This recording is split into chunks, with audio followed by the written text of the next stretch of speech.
Okay, so our topic today is adversarial search, and we'll be using that basically to understand how we can design a program or an AI that can play a game.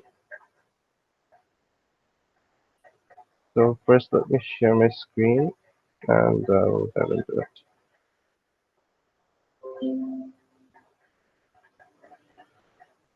Can everybody see my screen?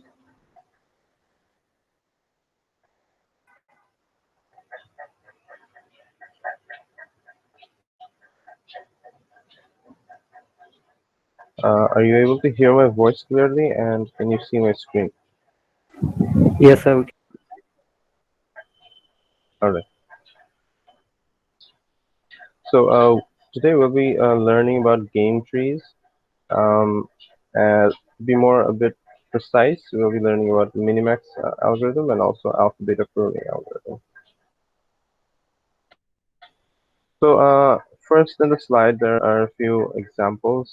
There was an AI called Deep Blue that beat Gary Kasparov, who was the chess player champion back in 1997.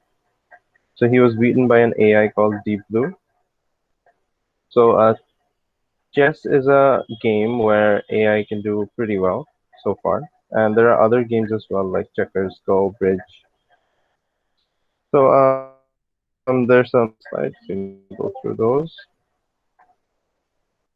So the typical case we'll be looking at is we're going to focus that it's a two-person game, and the players alternate moves. That means, let's say I am playing with an opponent. So once it's my turn, on the second iteration, it's going to be the opponent's turn, and then it's going to be my turn again.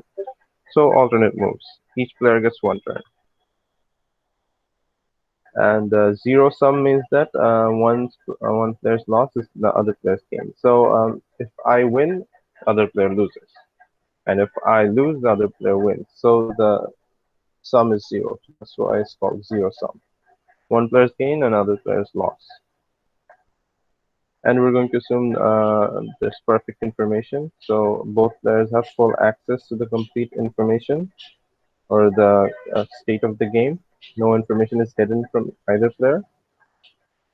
So you can think of a few examples like tic-tac-toe, checkers, chess, and so on.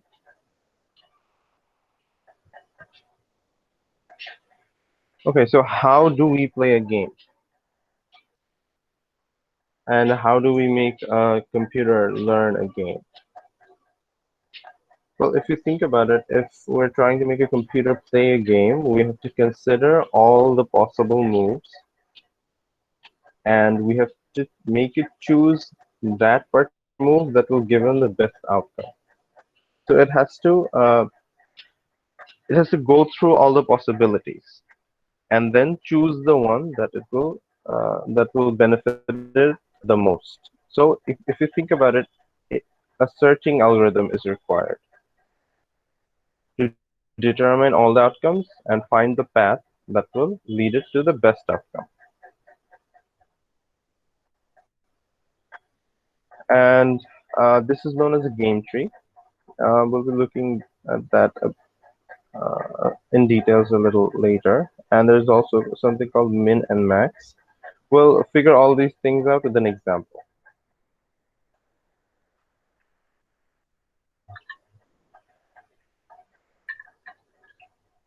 The first thing we're going to look at is the min-max algorithm. So how does this algorithm work? Any questions so far?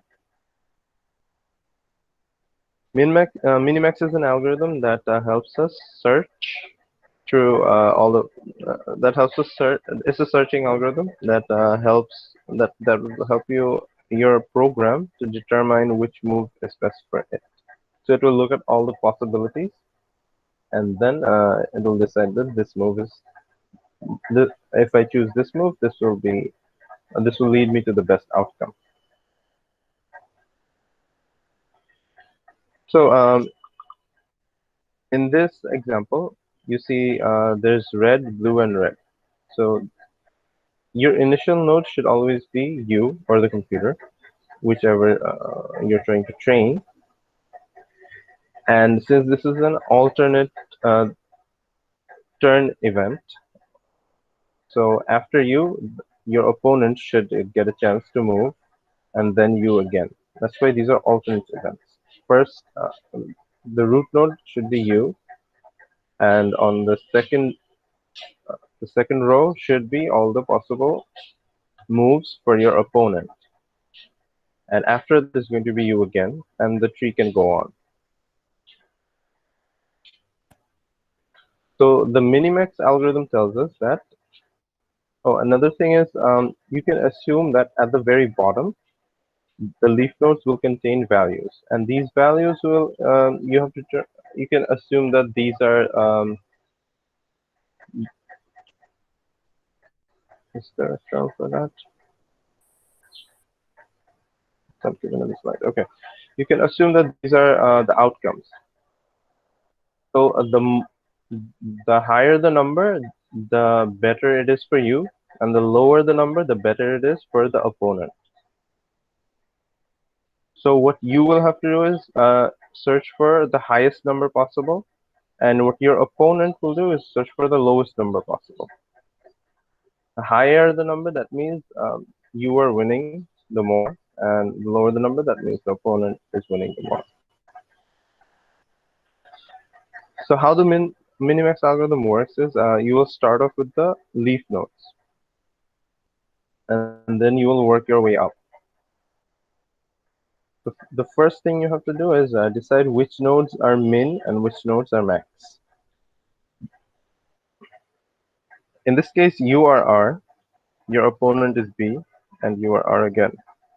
So the root node, which is you, should always be a max node because you are trying to get the highest number, and your opponent will try to get the lowest number. So the next nodes, which are in this example, it's 2 and minus 3. These are your opponent's moves, so these are the min nodes. And after that, these four nodes, the childs of those two nodes, will be again your turn. So you will try to pick the highest number again. So how we perform the Minimax algorithm is we start from the bottom, and you see that the leaf nodes here given is minus 3, 7, 2, minus 1, minus 7, minus 3, 8, and 4. So you have to look at the parent of the nodes. So minus 3 and 7, the parent is there's an R on the left side. That means this is a max node. This is your turn. So between minus 3 and 7, which is the maximum number, it's 7. And if you shift right, you'll see that between 2 and minus 1, which is the maximum number, it's 2. Between minus 7 and minus 3, the larger number is minus 3. And between 8 and 4, the larger number is 8. Now,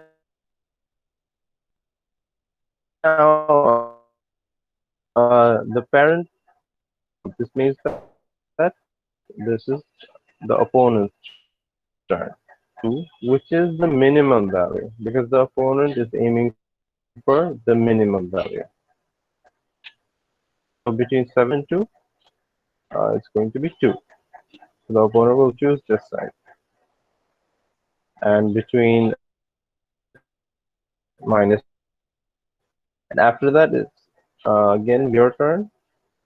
So you have to pick the maximum value between 2 and minus 3, which is 2. So if you go down this road, this will give you to the ultimate result, your best possibility. Any questions so far? Let's look at another example. This slide is basically explaining when to pick the min and when to pick the max. But let's do this example together.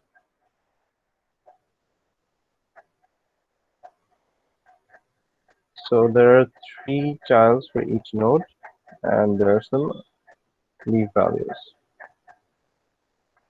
3, 12, 8. Okay.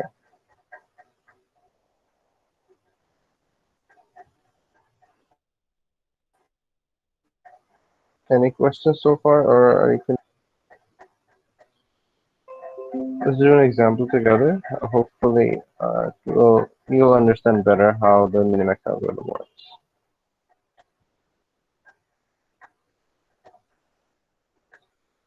So, an example, we saw that there are three possibilities.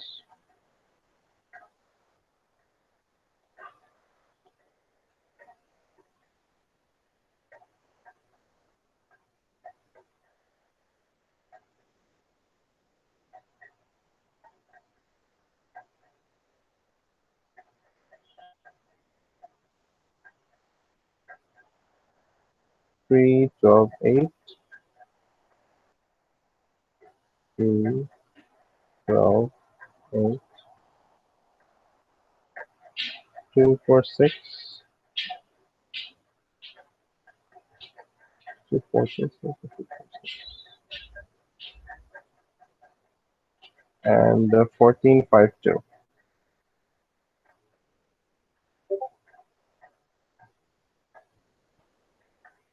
Notice one thing that I'm using different triangle shapes to determine which is the min and which is the max.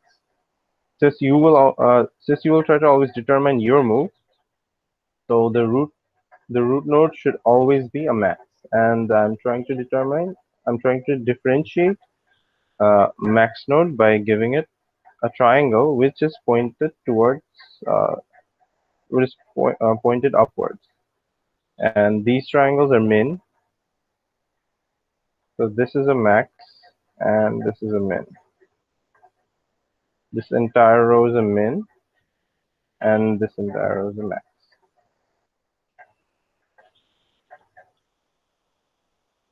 And the min triangles have they're pointed downwards.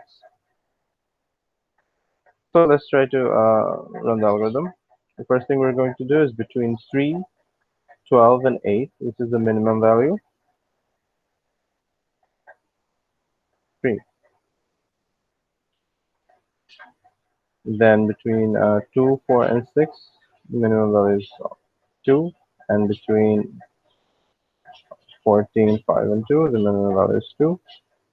And finally, between 3, 2, 2, the maximum value is 3. So if we go down this path, choose this option, and then go here, this would be the optimum or the most beneficial path for this particular case. This is how your AI should make decisions. So it's a fairly simple algorithm. Um, the first node is your turn, and the second node is your opponent's turn. So that's why on the second node we have to determine the minimum value, and on the top node we have to determine the maximum value. Now, it seems like a very simple algorithm, but can we do it better? If you look closely, we actually accessing all the possibilities, then finding out a path to lead us to the best possibility for us. But can we do it better? If you think about it,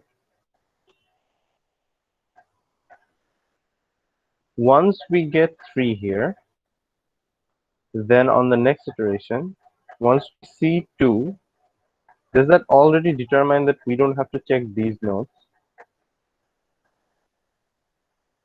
Because this is a min node, and it will always get the minimum value. So before even knowing what these two values are, we can be assured that the value here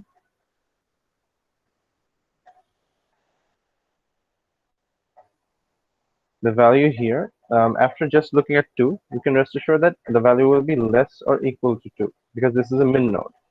Even if there's 100 here, it will not pick the 100. It will pick 2, because this is the min node.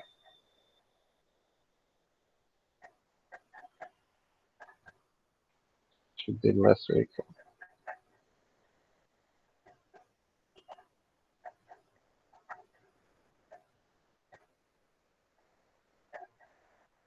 So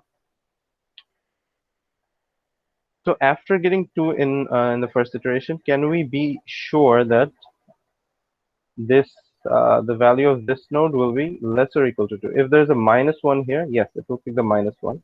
But we already have a better node here.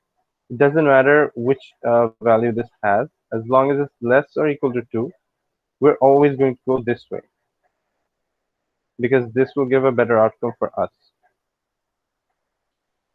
So what my question is it possible to make better prediction using the min-max algorithm and be more efficient? Instead of going through all the possibilities, can we determine some uh, future possibilities without looking at all the childs? And an example was if I find 2 here, can we make a decision already that we don't need to check the other nodes? We already have a value greater than 2, and we'll definitely go this way. Did you understand why just looking at 2, we could make a decision like that?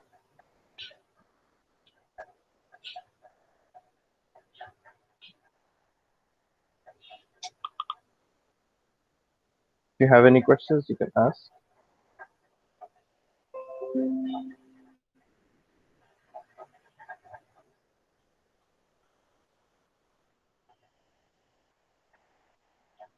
Sir, we picked two because firstly there were greater values alongside the two at first.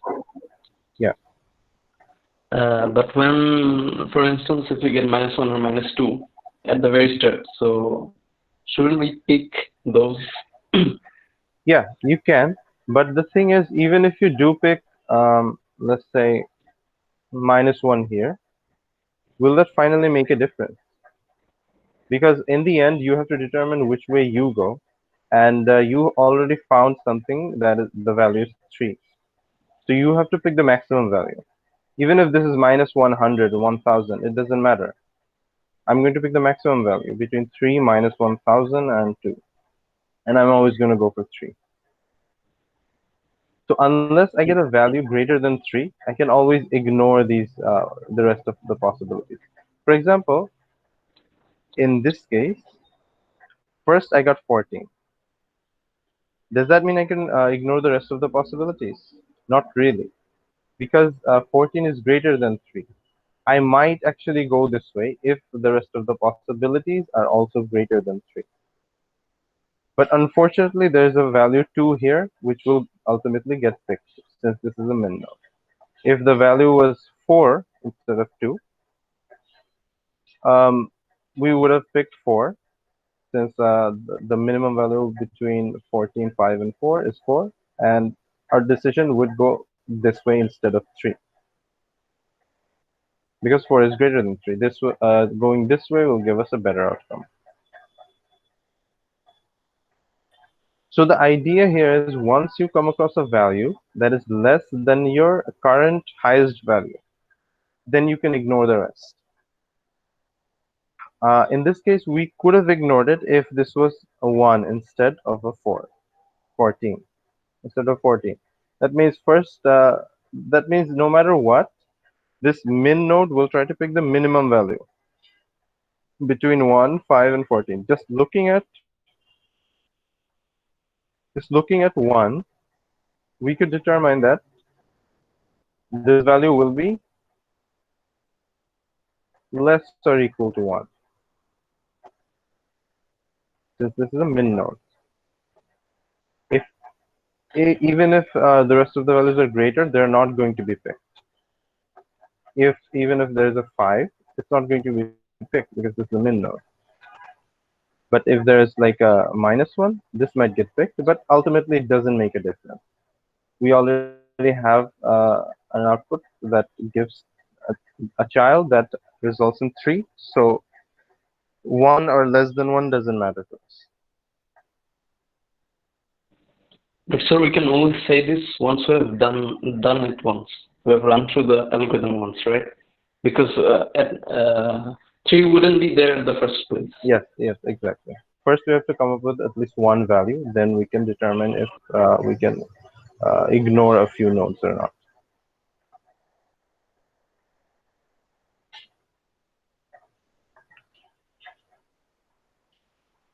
All right. So this is where alpha beta pruning comes in. Okay. Before diving into alpha beta pruning, first I want you to look at the min-max algorithm. Okay. So this is the min-max algorithm. Forget about picking. Forget about predicting and determining if we can skip a few nodes. This is the algorithm for which we do actually go through all the nodes and find out our best possibility. So it starts off with four parameters: position, depth, and maximizing flare. So maximizing flare means is it your turn or is it your opponent's turn? So in this example, the white is you and the opponent is black circles, and then again it's your turn. So if it is your turn, we're taking a variable called max eval, and we're setting it to minus infinity. And for each child, we're going to do is we're going to recursively call the min-max algorithm and send the childs within them, and also depth -1 since we're actually traveling through the tree. And if maximizing flare is true, that means if it is your turn, then you should pass in false because on the next turn is going to be the opponent's turn. And similarly, if it is the opponent's turn, you're going to pass in true. That means on the next turn, it should be your turn. And if it is your turn, you're going to pick the maximum value between between the childs. And if it's the opponent's turn, it's going to pick the minimum value between the childs. So it's a fairly simple algorithm. Now, um, let's go back to the slide. So the slide is basically telling you what I showed you, where after receiving a value, can we determine that the other value to be checked. For example, here, after getting 2 on the left side and trying to determine the value, we first saw there is a 1. So it's going to be less or equal to 1. So it doesn't matter what this value is. Even if this is like something big, like 8 or 9, still doesn't matter. It's not going to get picked since this is a min node. So we don't need to even look at this value, and this will help us to be more efficient and make our program work faster. If we can make decisions like these and not go through all the nodes. So this is where alpha and beta comes in. So let's try to do the previous example, and this time we're going to try and determine if we can make better decisions instead of going all of them.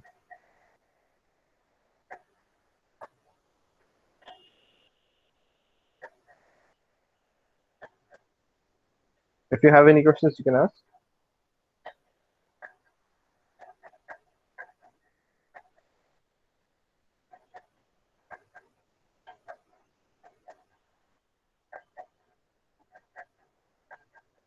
Three, 12, 8.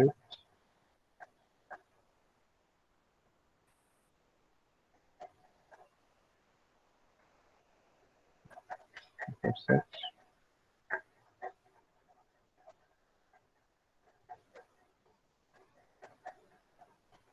So let's work with this tree. Let's first determine which are the min nodes and which are the max nodes. Since this is a pointed triangle toward upwards, so that's the max node, and this is all these are min nodes. So first we look at 3.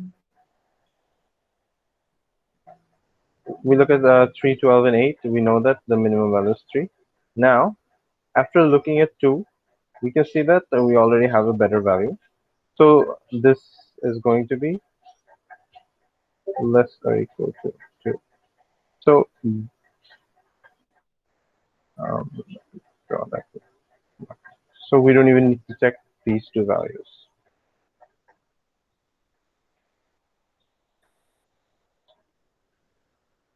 And on the right side, once we see 14, that means there is a possibility since it's greater than 3. However, on the second child, we see that's 1. So uh, this value is going to be less or equal to 1. We don't need to check the next. So this value can be a 1.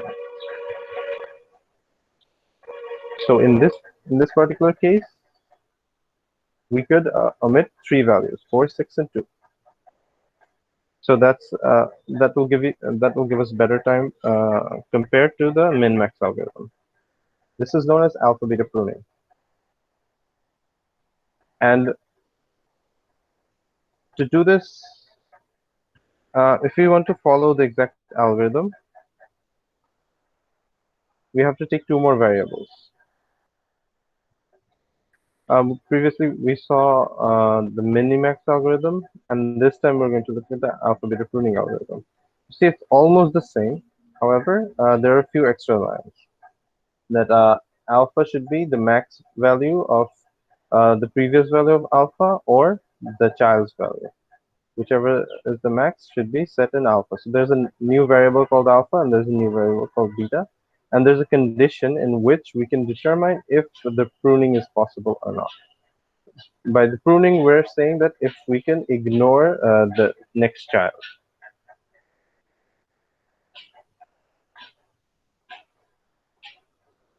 So if we want to follow the complete algorithm,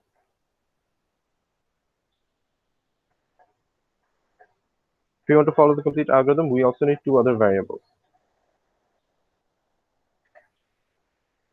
We need something called alpha and we need something called beta. And the things are not going to be always this simple for us. The tree might be bigger. So that's why keeping track of all the values might get a bit difficult. Let's do the same example first using in the alpha beta variables. And then we'll do a bit more, another example, which might be a bit more complicated. So I'll remove the values here.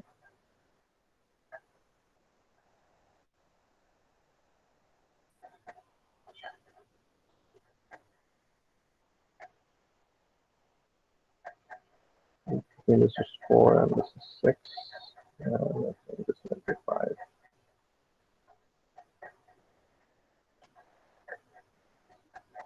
So let's work with this tree. So initially we will be setting alpha as minus infinity. So what are we trying to represent by alpha? Alpha is the highest value within the possible root. Within the root we're taking, alpha should be the highest value, and beta should be the lowest value. So why are we initializing the values with negative infinity and positive infinity? So what is the lowest value possible we can think of? That is positive infinity. So once we get a higher value than that, we can update alpha. Alpha should represent the highest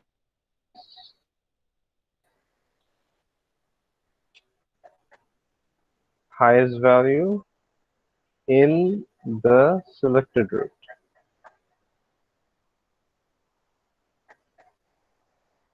And beta should represent the lowest value.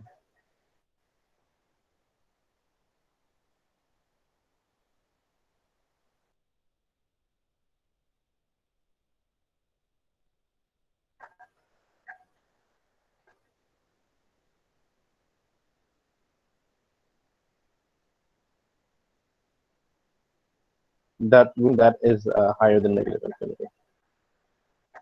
And we're doing the opposite case for beta because we're trying to determine which is the minimum value or the lowest possible value.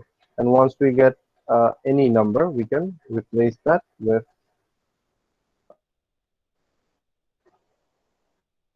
all right. So alpha should be negative infinity, and beta should be positive infinity. Now we started off with the root node. We have to start off with the first cell on the left. So we pass on these values. Here alpha should always be also be negative infinity, and beta should be positive infinity. And another thing we should keep in mind is when we have to look which kind of node we are in. When we are the max node, our alpha will be updated. Only our alpha can change. But if we're in a min node, only our beta will change. So we have to keep that in mind as well. So the first thing it's going to do is it's a recursive call in the algorithm. We saw that. So first thing it's going to do is keep going through the styles until it finds the leaf node. The very first leaf node it finds is 3. So the first thing it's going to check is which kind of node it is. Actually, I made a little mistake. The triangle should be pointed downwards since this is a min node. Okay, here we draw the triangles. Triangle should be like this.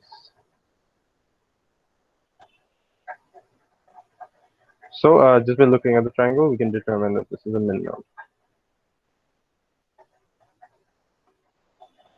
This is positive infinity. All right. So this is a min node. So my beta will change. So the first value it looks is at 3. So is 3 less than positive infinity?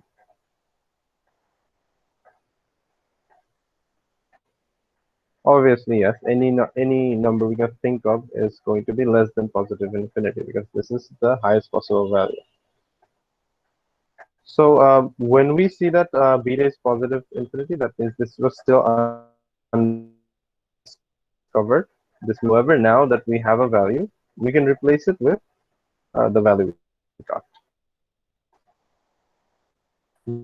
Then we look at the next value, which is 12. Less than 3? Not. So beta represents the minimum value. So we're going to not going to replace it this time because 3 is actually less than 12. It's not, so beta is going to remain 3. Now for the pruning condition to be activated, its alpha must be greater or equal to beta. This is the pruning condition.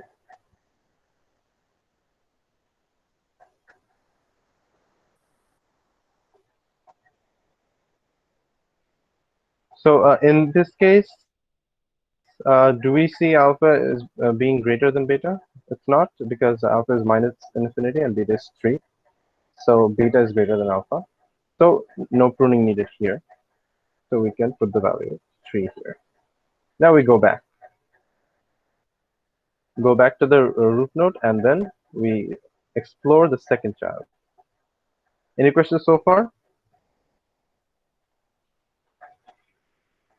Anybody having any difficulties understanding or any questions? If you have any questions, feel free to interrupt. So where were we? We were looking at the second child now. So again, these values will be passed equals negative infinity and beta equals to positive infinity. Remember, these values are within the root that we're taking. In this root, beta was updated, but in my parent root, beta is still positive infinity. That's why the child will also contain the positive infinity value. So again, first it looks at 2. Is 2 less than positive infinity? It is. So I'm going to update that. And it looks at 4.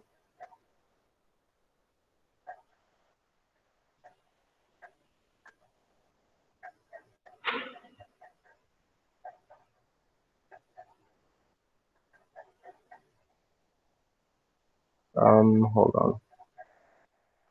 It looks at 4 and then it looks at 6. Oh, I made a slight mistake. Let's go back to the previous node where we were in the parent node here. And notice that in the min nodes, beta will be updated, but in the max node, alpha should be updated. And how is alpha supposed to be updated? If we look back at the algorithm, we see that alpha will look at itself and the child's value. So alpha will look at itself, which is negative infinity, and the child that we just selected, which is 3. So between 3 and negative infinity, which is larger? Obviously 3, because anything is larger than negative infinity. So here we need to update alpha. Alpha should be 3 now. Since this is a max node, we are not able to update beta. We only update alpha. And to determine the value of alpha, we look at its previous value and also the recently explored child's value. So now on the second child, these values will be um, passed on. So I forgot to update my alpha. That was the mistake I made. So now if we pass on these values, it's going to be 3 and beta should be positive infinity. Now after exploring the first child, which is 2, it's going to update beta. So is 2 less than positive infinity? It is. Anything is less than positive infinity. So 2 will be updated. Now if we look at the pruning condition, alpha is greater than beta because 3 is greater than 2. This is the pruning condition. That means that we don't need to check the other values.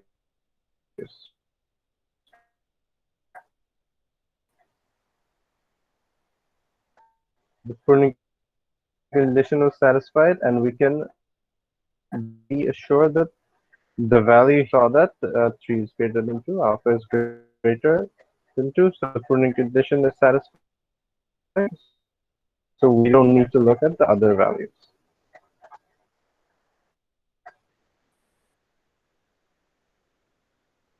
This time we see the value of the child is either 2 or less. So for alpha we have 3, 2 or less than true. We are not going to update alpha because 3 is still bigger than that.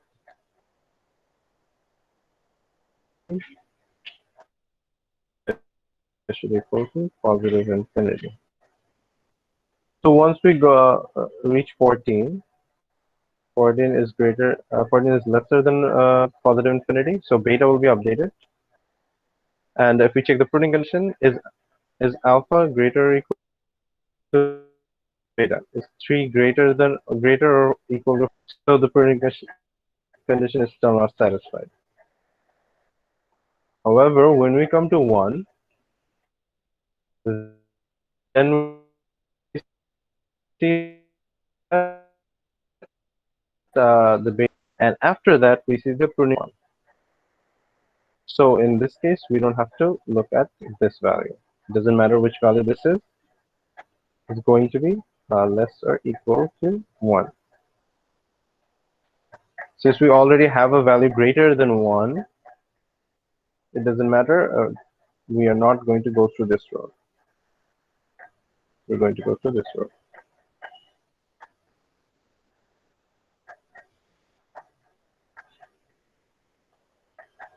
Do you understand how AlphaBeta pruning works?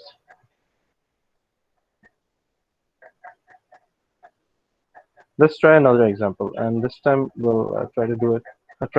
Do a bit an example that's a bit complicated. Assume there are 3 branches node. Should be on min.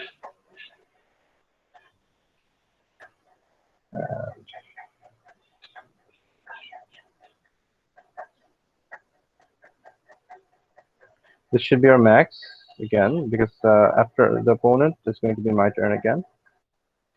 And finally, let's push the values 4, 6, 7, 9, 2,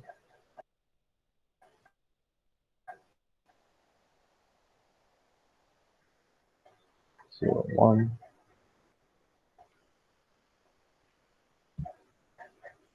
9, 2. All right, so let's work with this tree. So the first thing we have to do is determine which are the min nodes and which are the max nodes. This is a max node, these are min nodes, and these are max again. So my turn, opponent's turn, my turn.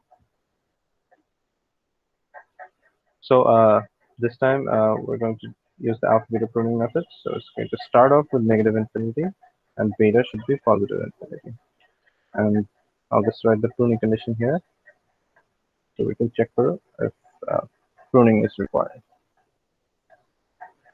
So if we travel to the tree, we're going to look at our leftmost child first. So the value of alpha and beta will be passed down here and also here.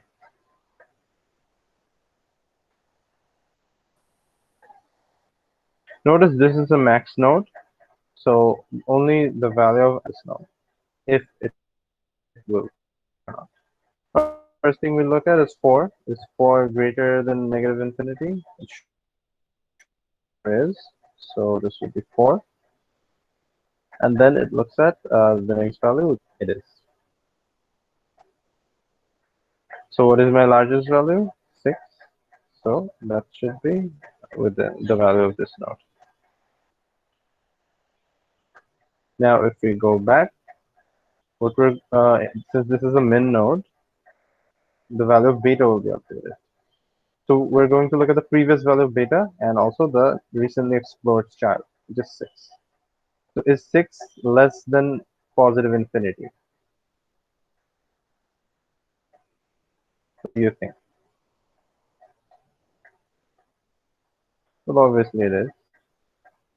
So the value of beta gets updated. And now these new values will be passed on to its unexplored child. Going to be negative infinity and beta should be 6. Any questions so far? All right, so the first value it looks at is 7. So is 7 greater? And again, this is a max node, so alpha will be updated again. Beta won't be touched. So is 7 greater than negative infinity? It is. So alpha should be 7. And then it looks at 9. Is 9 greater than 7? It is. It should be updated to 9. So the value of this node should be 9. And now it looks at these two values. At first it looks at if beta should be updated. So is 6 less, is 9 less than 6? Should we replace beta with 9? What do you think? So beta looks at its previous value, which is 6, and the recently explored child's value, which is 9. So which one is less? 6. So we're not going to. So the value will be 6 here.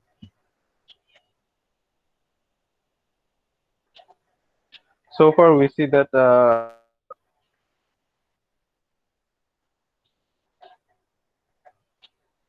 oh, actually we didn't notice that there was actually a pruning condition here.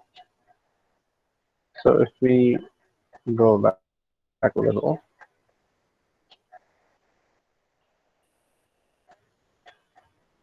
so once we're here and we explored 7 and we replaced positive infinity with 7, once our alpha or beta is updated, we always have to check the pruning condition if we need to look at it or not. So once we receive 7, we see that alpha is greater than beta, is greater than 6. So it doesn't matter what value this contains. This will always be less or equal to 7. So we could prune this value.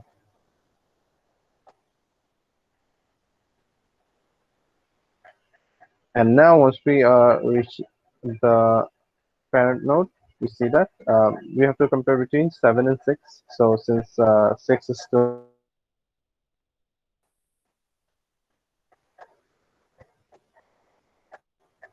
here, clear so far?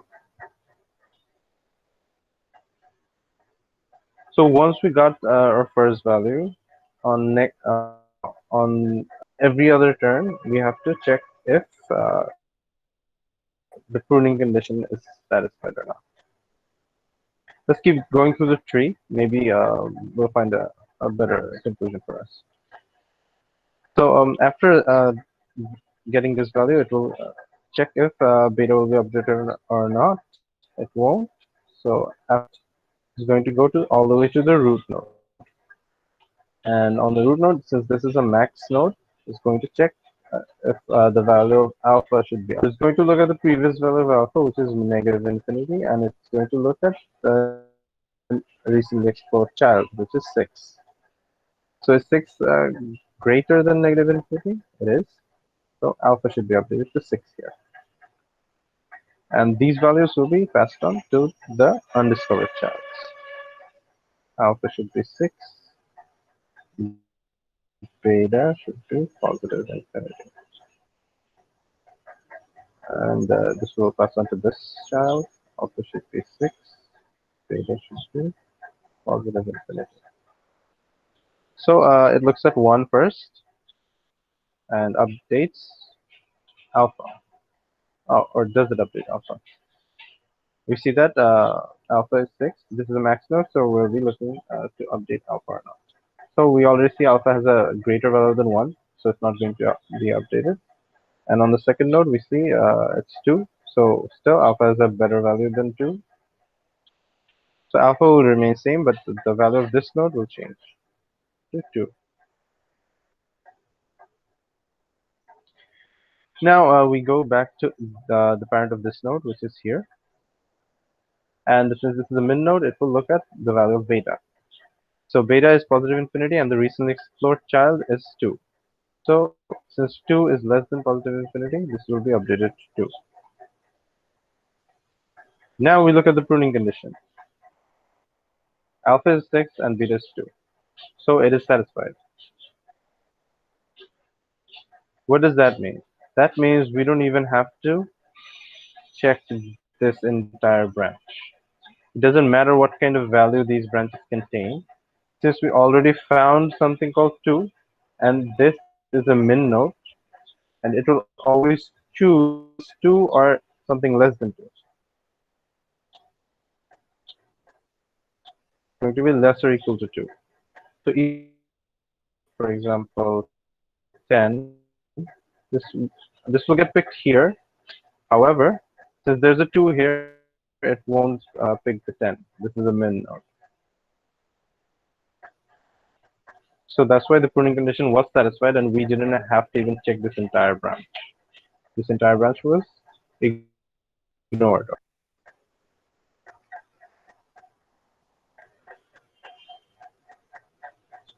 Any questions, or are you a bit confused?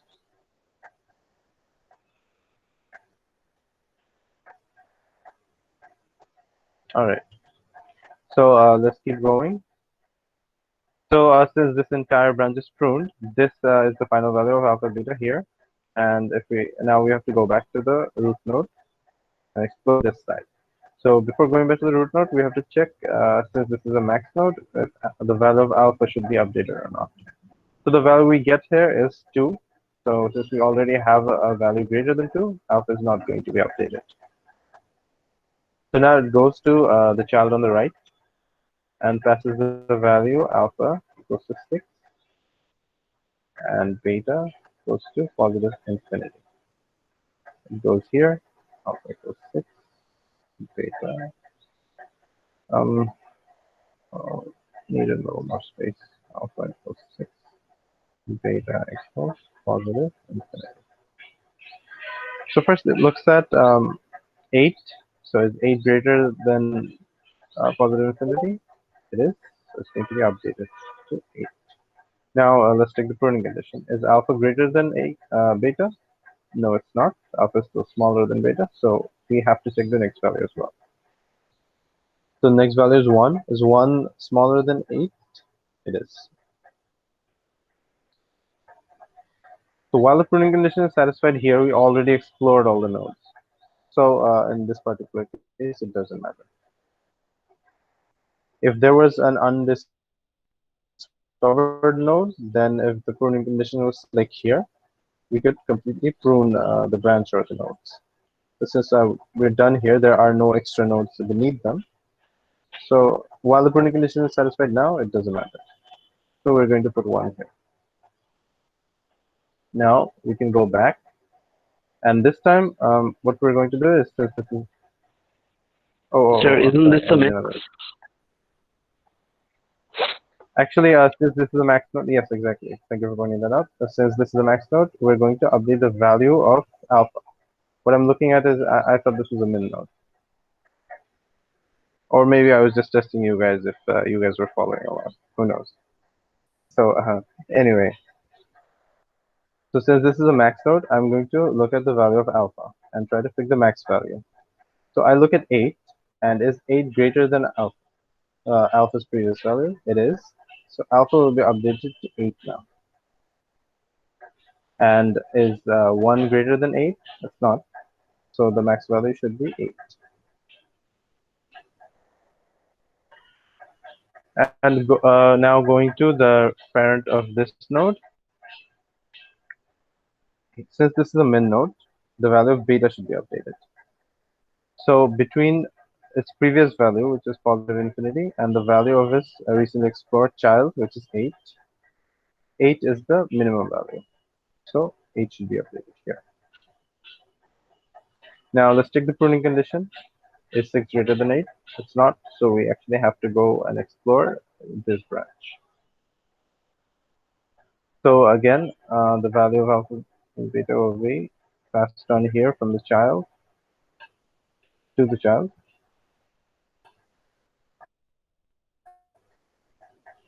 And this time, the first node we come across is 9. So since this is a max node, alpha will be updated. So is 9 greater than 6? It is. Now we see another thing, that the pruning condition is satisfied. So we don't need to check the next value. Doesn't matter what the next value is. 9 is going to be picked. Since this is a max node.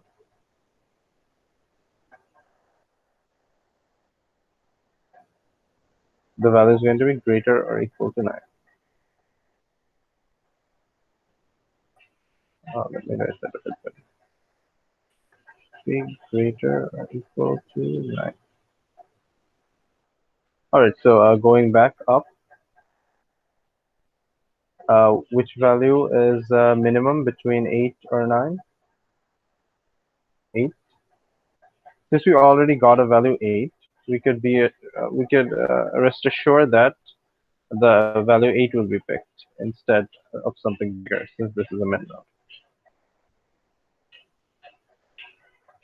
So between 6, 2, and 8, which is our largest value, we go all the way back to the root node, and it's 8.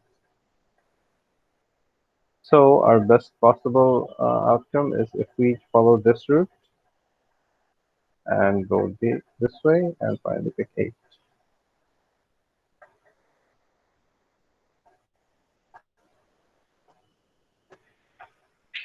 Okay, so this is how the min-max out. This is how the AlphaBeta pruning algorithm works. If you have any questions, anything, you can ask.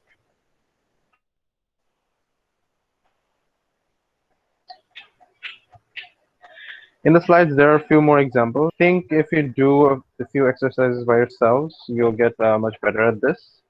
So I showed you how to do it. And this video is recorded, so you can watch this again if you get confused in the future. And like I said, there will be a quiz for you. hopefully the end of this week or in the next week. Since the finals have been shifted to 3rd October, we have a little time now. We initially thought that we would take the quiz this week, this Friday or something. That might still be the case, or it could be on the next week. We're not sure yet. Once we made a decision, so in the next slides there are a few those for practice. Prunes did we make? We have one pruning here, another one here, and another one here. So three prunings were possible in this given scenario or in this given tree. Sometimes the question might come like this, or sometimes a question might give you a random state and ask you to calculate the value of alpha or beta. Or in the finals, you can have a complete, you have to do a complete simulation like this of how I showed you.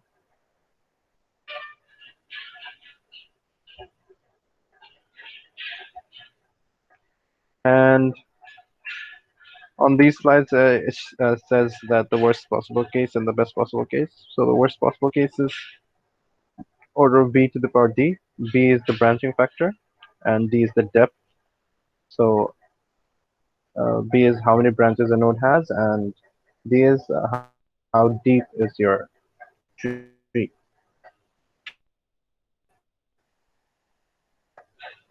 So the best cases, the worst cases b to the power d. That means you have to explore all the nodes. No pruning was possible there. However, the best case is 2b to the power d by 2.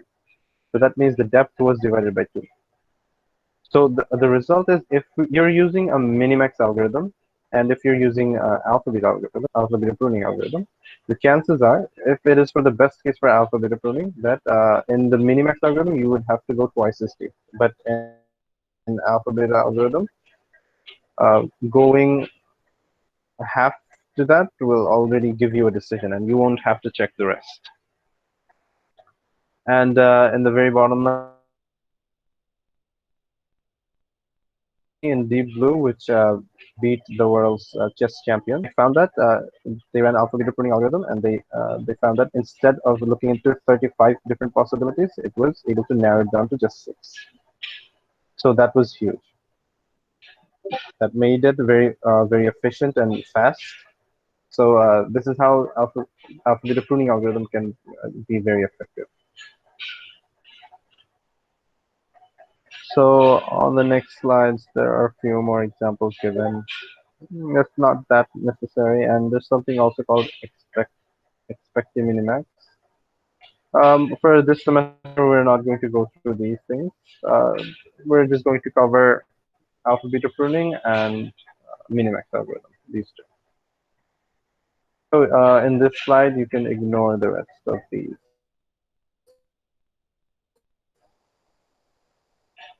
expected max things, expected minimax things. So up to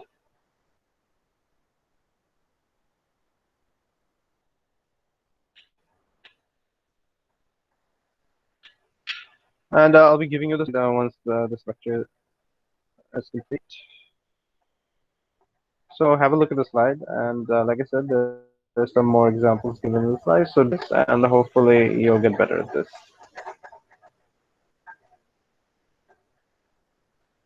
So if you have any questions, you can ask, or I think I'll end the lecture here. We have 2 more lectures to go, and we'll be covering CSP on both of those lectures.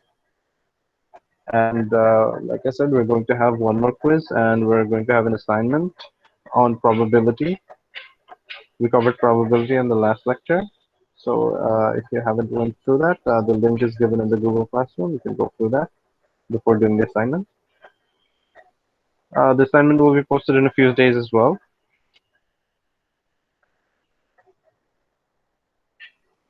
So that's pretty much it. Sir, is there sorry, Yeah, go on. sir, is there any chance of us arriving at at the root node? I'm sorry, I couldn't get you. Is there any chance of alpha beta pruning at the root node? us arriving at, yeah, no, not AlphaBeta Pruning. It's like in all the cases that we've seen so far, Yeah. we always see that we arrived at a max value at the root node. Yeah. Is there any chance of us arriving at a mean at the root node? The thing is, no. The thing is, what does the max node represent? It represents it is your turn, and you will try to get the maximum output. So, Yes, sir. we are always trying to determine what should be our decision. If you start off with a min node, that means this is your opponent's turn. So, if your opponent wants to calculate the best possible outcome for him or herself, then it should start off with a max node. It should start off with a min node. But if you're doing it for yourself, it should start off with a max node because you're trying to determine the best possibility for yourself. That's why in your case, it should always start off with a max node.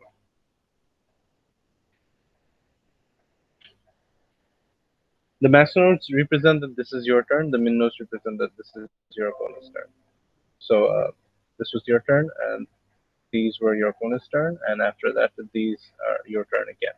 So we're looking at all the possibilities. But since we're using AlphaBeta pruning, we're trying to determine if, not by looking at all the possibilities, if we could already come to a conclusion. I hope that answers your question. Thank you, sir. So any other questions?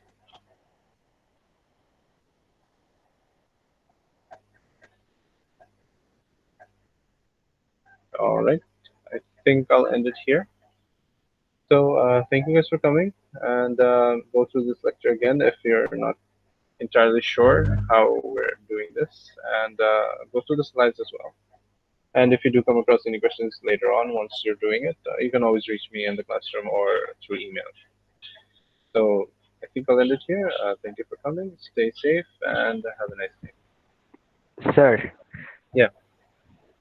Sir ওই যে আমাদের mid টার্মে BFS আর DFS এর simulation ছিল, তো sir আমাদের বাক্সে যে ভিডিওগুলো প্রোভাইড করা হয়েছে ওখানে স্যার বিএফএস ডিএফএস এর সিমুলেশনটা এমন ভাবে ছিল যে একটা নোড গোল নোড কিনা সেটা আমরা ডিসাইড করি ওই নোডটা এক্সপ্লোর হওয়ার পরে, মানে ভিডিও